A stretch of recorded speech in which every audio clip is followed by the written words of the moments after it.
Now let's take a look at absolute value inequalities. So we have two different statements, either absolute value of x is less than a number c, or absolute value of x is greater than a number c. So let's focus on something like this. So say you're looking at absolute value of x to be less than, say, 5. Well, what that means is, on the real line, we're saying, so absolute value of x less than 5, what that means is we're 5 away from 0, 5 units. So if say 0 is here, then you're 5 units away from 0, so right here, and also right here. That makes sense. So this is how you're going to read this statement. So anything between negative 5 and 5 makes sense. So similarly, we can say that if your absolute value of x is less than c, then we know that our statement x has to be less than c, or negative c is less than x. So x is between c and negative c. In other words, you can also say that x is less than c and x has to be greater than negative c. That will be another way to write the same statement where x is less between c and negative c. On the real line, just like we saw with our actual example, we can say that negative c is here and c is here. Those are just numbers. And open at these endpoints, x lies between c and negative c. So that would be the pictorial way to view this inequality. Now, on the other hand, if you're looking at absolute value of x greater than c, well, now think about it this way. If you want to take a statement, let's say absolute value of x is greater than 5, then I know if I plug in anything greater than, let's say, 5, it makes sense. And if I plug in anything less than negative 5, it will also make sense. So, in other words, we can say that absolute value of x is greater than 5 is same as x is greater than 5, because if you insert anything greater than 5 here, it makes sense. Or we can say that this is less than negative 5, because when you take an absolute value of a negative number that's less than 5, it becomes positive and it also makes sense. So you'll separate this into two separate inequalities. Now, when you were to draw this on the real line, let's suppose negative 5 is here and 5 is here. So x is greater than 5. So that means anything greater than 5 in this direction makes sense. And also x is less than negative 5. That means anything less than 5, when you take the absolute value of it, it also makes sense. So for greater than, we get an or statement. So in general, we can say that this can be broken into two separate statements. One, x is greater than c, or x is less than negative c. And when you were to draw the picture, we know that x is less than negative c, that's right here, and x is greater than c, that's right here. So that would be the equivalent statement. So remember, if it's less than, we split it like this because it's an and statement. It has to satisfy both of the inequalities. And if it's a greater than some c, we separate it into two separate statements. Now let's go ahead and take a look at an example. So say we want to solve the following. We want to say 2x minus 5 over 3 in absolute value to be less than 5. That means this thing right here has to be less than negative 5 or greater than negative, and negative 5, greater than. So this is an and statement.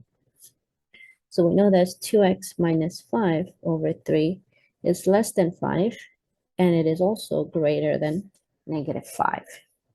So now we solve this both sides. We multiply 3 on all sides. You'll have negative 5 times 3, that's negative 15.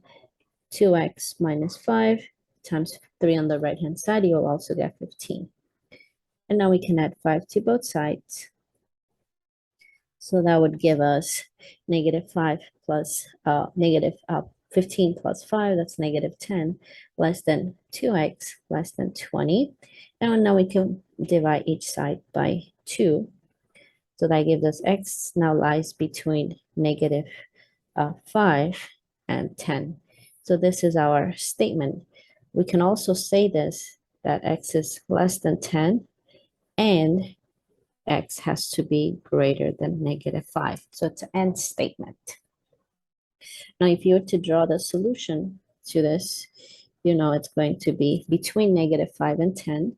So here's negative 5 and here's 10. And then because our inequality doesn't have equal sign on the bottom, we just keep the endpoint open like this. So our solution is anything between these two numbers. So using interval notation, we can say that x lies between negative 5 and 10, and points are open, so negative 5 to 10. That will be the solution using interval notation. Now for this problem, we want to solve absolute value of 5x minus 2 to be greater than or equal to 13. So you know when it's greater than, we split it up into two separate statements.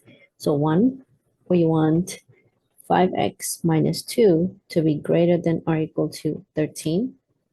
Or we can also have negative answers in here. So we can say that 5x minus 2 to be less than or equal to negative 13. And you solve both of these inequalities. So for the first one, we add 2 to both sides. You'll have 5x greater than or equal to 15. And then we can now divide both sides by 5. So you'll have x is greater than or equal to 3.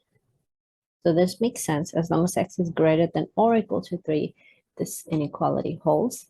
Now for the second one, we do the same thing. Add 2 to both sides. You'll have 5x is less than or equal to negative 13 plus 2. That's negative 11. And we can divide both sides by 5. So you have x is less than or equal to negative 11 over 5. So this also makes sense. So if we plug in numbers that are less than negative 11 over 5, this inequality holds. Now let's take a look at the solution on the real line. So remember, this is an or statement, so either of these has to make sense. So let's suppose this is 3 and this is negative 11 over 5. So because we have equal to on the bottom, we can include this endpoint.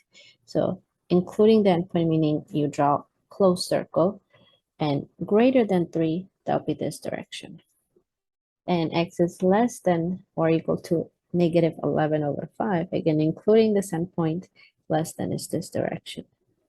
So that will be our solution on the real line. Now, using interval notation, we can say that our solution set is going to be, so from here to here, that is negative infinity all the way to negative 11 over 5, including 11 over 5, so put bracket.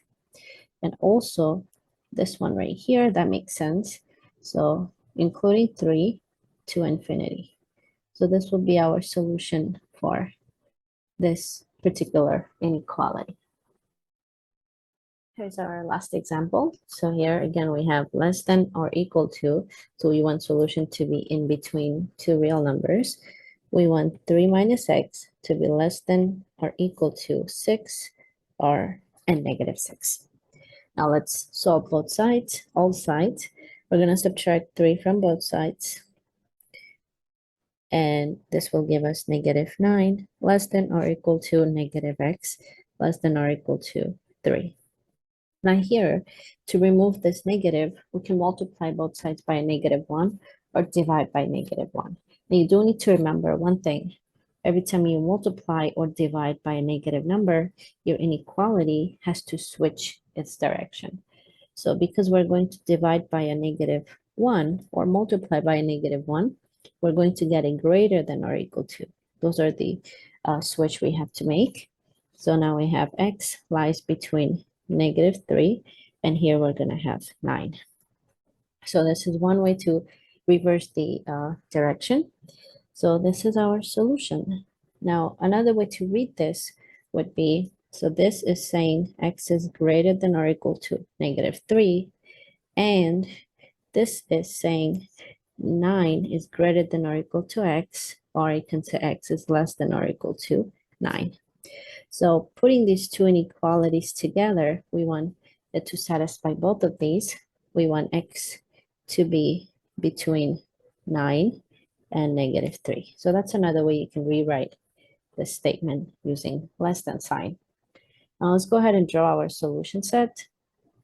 So here's -3 and here's 9. Because it's equal to, we can include the endpoint. -3 and 9 are included, and everything in between them makes sense. Now using interval notation, we can say that our solution, including -3 all the way to 9, makes sense. So that would be our solution set for this inequality. So one thing to notice here was different from previous ones is that here we divided by a negative number. We switch the direction of our inequality.